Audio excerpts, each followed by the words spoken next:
Today's reading will be 1 Corinthians chapter 3, and I'll be reading from the New Living Translation. Dear brothers and sisters, when I was with you, I couldn't talk to you as I would to spiritual people. I had to talk as though you belonged to this world or as though you were infants in Christ. I had to feed you with milk, not with solid food, because you were not ready for anything stronger. And you still aren't ready, for you are still controlled by your sinful nature. You are jealous of one another and you quarrel with each other. Doesn't that prove that you are controlled by your sinful nature? Aren't you willing to live? Aren't you living like people of the world? When one of you says, I am a follower of Paul, and another says, I follow Apollos, aren't you acting just like people of the world?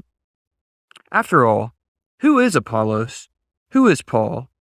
We are only God's servants, through whom you believed the good news. Each of us did the work the Lord gave us. I planted the seed in your hearts, and Apollos watered it, but it was God who made it grow. It's not important who does the planting or who does the watering, for what's important is that God makes the seeds grow. The one who plants and the one who waters work together with the same purpose, and both will be rewarded for their own hard work. For we are both God's workers, and you are God's field. You are God's building. Because of God's grace to me, I have laid the foundation like an expert builder. Now others are building on it.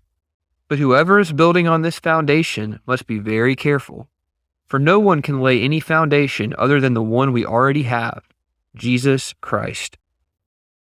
Anyone who builds on that foundation may use a variety of materials: gold, silver, jewels, wood, hay, or straw. But on the judgment day, fire will reveal what kind of work each builder has done. The fire will show if a person's work has any value. If the work survives, that builder will receive a reward. But if the work is burned up, the builder will suffer great loss. The builder will be saved, but like someone barely escaping through a wall of flames. Don't you realize that all of you who gather together are the temple of God, and that the Spirit of God lives in you? God will destroy anyone who destroys this temple, for God's temple is holy and you are that temple. Stop deceiving yourselves if you think you are wise by the world's standards. You need to become a fool to be truly wise. For the wisdom of this world is foolishness to God. As the scriptures say, He traps the wise in the snare of their own cleverness.